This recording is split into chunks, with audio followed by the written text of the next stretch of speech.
क्या तुम समझते हो अविनाशी हो तुम? ये तो नहीं समझ पाए तुम अविनाशी हो। तुम तो देह भाव में विचरण करते हुए भोगों में राजी हो, तो तुम्हें देह ही मिलेंगे, लेकिन ये देह नहीं मिलेगी, बार बार ये देह नहीं मिलती। रसिक शिरोमणि श्री ध्रुवदास जी महाराज कह रहे हैं, बार बार तो बनत नहीं यह संजोग अनूप, मानुष तन वृंदा विपिन रसिकन संग विरूप। बहुत बढ़िया अवसर है, अभिमान न करो, प्रार्थना मान लो। ये जो महापुरुषों की वाणी, संतों की वाणी है, ये आपके परम मंगल के लिए है, ये किसी स्वार्थ से युक्त नहीं है, ये तुम्हारे परमार्थ को, परम अर्थ, परम सुख प्रदान करने वाली है। कोई कितना भी तुम्हारी निंदा करे, क्षमा शस्त्रम करे यस्य दुर्जना किम करिष्यति, अतृणे पतितो वह्नि स्वयमेवोप शाम्यति। वैष्णव के पास एक महान अस्त्र है जिससे वो दूसरों को परास्त करता है। क्या? क्षमा। ध्यान देना, ये वो अस्त्र है जो सांप से भी भारी है। उमा क्षमा सापहुते भारी, अपने कर्म जाय अपकारी। तुम्हें क्षमा शस्त्रम करे यस्य दुर्जना किम करिष्यति, क्षमा रूपी शस्त्र का प्रहार करो, अर्थात क्षमा कर दो। दुर्जन लोग तुम्हारा बिगाड़ नहीं सकते, क्योंकि भगवान है। जैसे तिनका जलकर भस्म हो जाता है, ऐसे ही दुर्जन लोग अपने आप सापहुते भारी। वैष्णव को क्षमा करना चाहिए। कहते हैं कि जैसे छात्र क्लास में पढ़ता है, जब उसकी क्लास बदलने का समय आता है तो उसकी परीक्षा होती है, ऐसे साधु वैष्णव की परीक्षा होती है। क्या परीक्षा होती? उसको गाली दी जाएगी, अपमान होगा, निंदा होगी। ये ध्यान देना, ये परीक्षा अगर पास हो गए क्या, क्षमा और शांति, तो आगे क्लास में पहुंच जाओगे भूमिका में, नहीं फिर नीचे बने रहोगे। इस लोक में तुम्हारी चाहे कोई कितनी निंदा करे, तुम उसकी निंदा मत कर देना।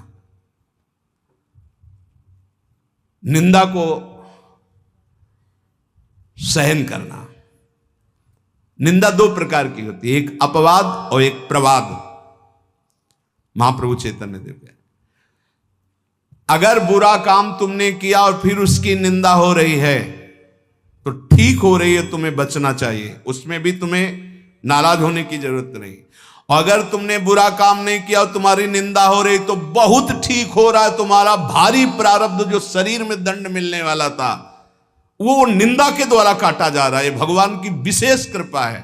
दोनों स्थिति में, प्रवाद और अप्रवाद में भी, तुम्हें किसी तरह क्रोध नहीं करना है। बहुत बड़े महापुरुष चरणदास जी महाराज, साधो निंदक मित्र हमारा,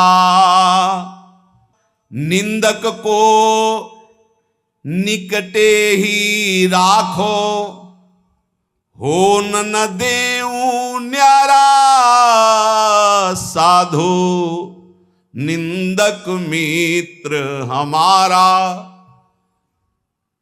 निंदक नियरे राखिए आंगन कुटी छवाए, कमरे में नहीं, बीच आंगन में रखो, उठते बैठते देखे, एक एक दोष वर्णन करे। ये बड़ी बढ़िया बात है। निंदा करने वाले भारी पापों का नाश कर देते, बात मान लो। पर जब निंदा होती है तो ऐसे लगता है जैसे दिया सलाई पेट्रोल डाल के लगा दी गई हो, नहीं छाती। और उसके प्रति यही आएगा कि अगर तप होता तो राखी करके और दिखा देते लोगों को। हाँ, ये अगर अंदर वृत्ति है तो भगवदानंद की अनुभूति नहीं होगी, ध्यान रखना।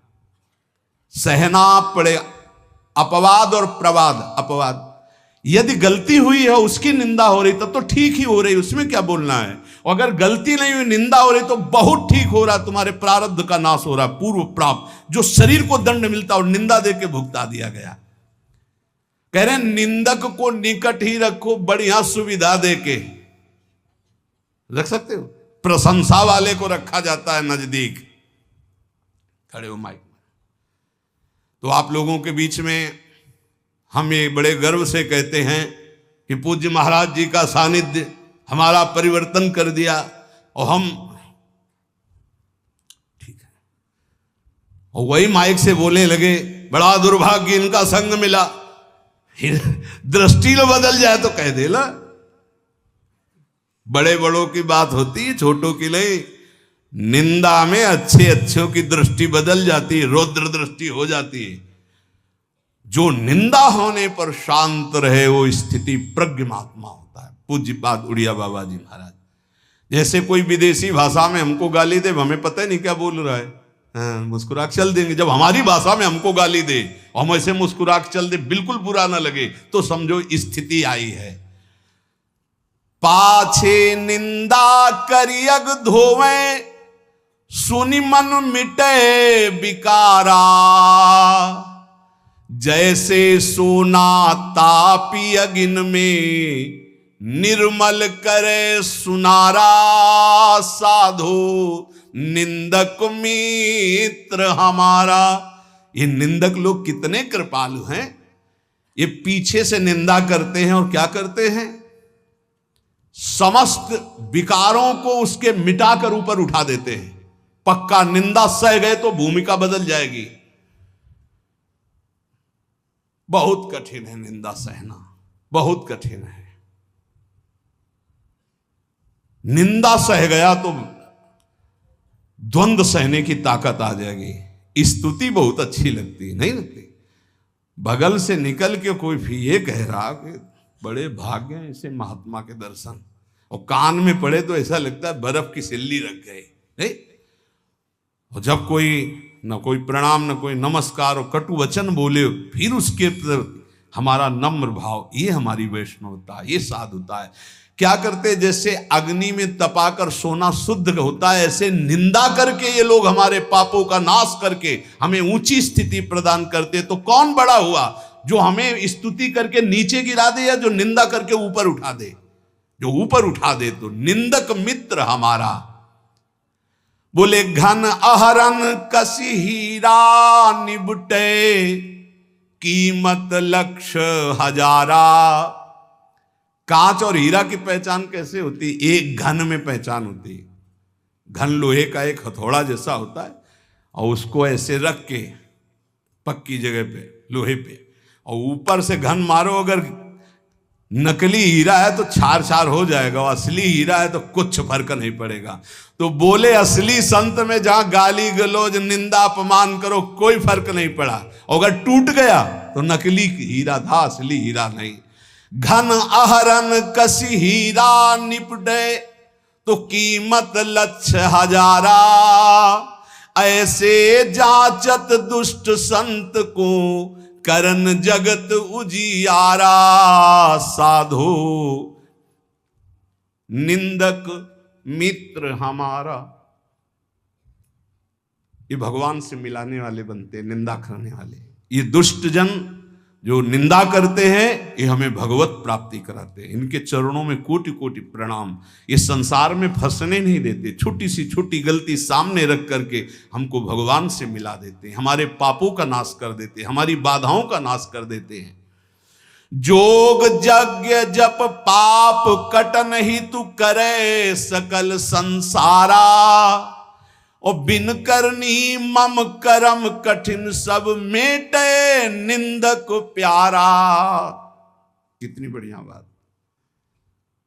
बड़ी बड़ी साधनाओं से पाप नष्ट करने का प्रयास किया जाता है, लेकिन निंदक, हम कुछ प्रयास भी नहीं कर रहे, हमारे सारे पाप नष्ट कर रहा है निंदा करके।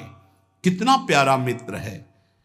बिन करनी मम करम कठिन, सब मेटे निंदक प्यारा। सुखी रहो, ये कोई संत ही बोल सकते हैं, ये केवल संत हृदय बोल सकता है। सुखी रहो निंदक जग माही, रोग न हो तन सारा।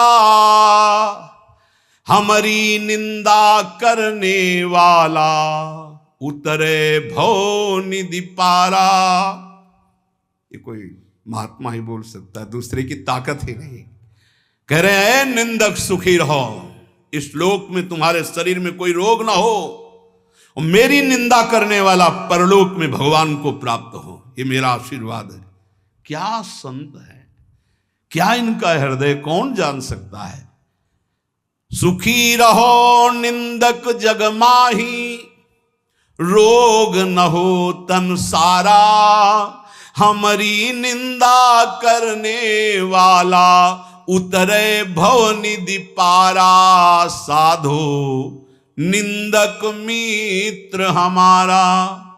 निंदा जो कर रहे हैं, निंदक के चरणों की स्तुति भाखों बारंबारा, चरण दास कहे सुनियो साधु, ये निंदक साधक भारा। ये निंदा करने वाले भगवान की प्राप्ति कराने में बड़े सहायक हैं। हे साधु, कभी इनकी निंदा मत करना, जो तुम्हारी निंदा करे तुम सह जाना, तुम्हें भगवत प्राप्ति करा देंगे, पक्की बात। इसलिए महाप्रभु चैतन्य देव अपने श्रीमुख से कह रहे हैं कि यदि लौकिक और पारलौकिक उन्नति प्राप्त करना चाहते हो तो तुम अपनी निंदा की कभी अवहेलना मत करना। तुम्हारी निंदा हो रही, बड़े प्यार से चुपचाप सुन लेना और क्षमा कर देना, तो तुम इस परमार्थ के क्लास में ऊपर उठ जाओगे। यदि जीवन में किसी के कोई दैवी संपदा की विशेषता और मां भागवती गुण पाए गए हैं तो उन्होंने जीवन में बहुत कष्ट सहा है, गालियां सही है, मारपीट सहे, अपमान सहे हैं, तब जाकर वो जैसे स्वर्ण तपाने पर चमकता है ऐसे वो चमकते हैं। उपासक को लौकिक पारलौकिक उन्नति प्राप्त करने के लिए निंदा, अपमान, तिरस्कार सहना होता है। ये सहने की सामर्थ्य, फिर कह रहा हूं, सदगुरु कृपा पात्र में आती है। जो सदगुरु प्रदत्त नाम जप करता है, मंत्र जप करता है और उनके चरणों में दैन्य होके रहता है, उनकी आज्ञा में रहता है, तो ये सब जितनी सामर्थ्य देवी संपदा की वो सब जागृत हो जाती है। खूब नाम जप करें, सहनशील बने, सहनशील ही भगवान को आशय उदार धीरज सहित विवेकी। सहनशील, आशय उदार, धीरज सहित विवेकी, ये परमार्थ का विजयी योद्धा होता है। धैर्यवान, विवेकवान, सहनशील, उदार आशय, सबका देखो कितना उदार आशय। कह रहे हैं जो हमारी निंदा करे कभी अस्वस्थ ना हो, सुखी रहे, जब शरीर छूटे तो भगवान को प्राप्त हो, भवनिधि से पार हो जाए मेरी निंदा करने वाला। क्या महात्मा का हृदय है, बलिहारी है ऐसे महापुरुषों की जो अपमान और निंदा करने वालों को भगवत प्राप्ति कराते हैं। पूरे महापुरुषों के चरित्रों में यही तो पाया जाता है। हम ऐसे महापुरुषों के बच्चे हैं, उनकी शरण में हैं, तो जैसे पिता के गुण पुत्र में आते हैं, ऐसे आचार्य और गुरु की गुण शिष्य में आते हैं, शरणागतों में आते हैं। हम सब आचार्य की शरण में हैं। ऐसे सहनशील, आशय उदार, धीरज सहित विवेकी गुरुजनों का आश्रय लेकर हम यही लक्षण धारण करें, खूब नाम जप करें। शेष चर्चा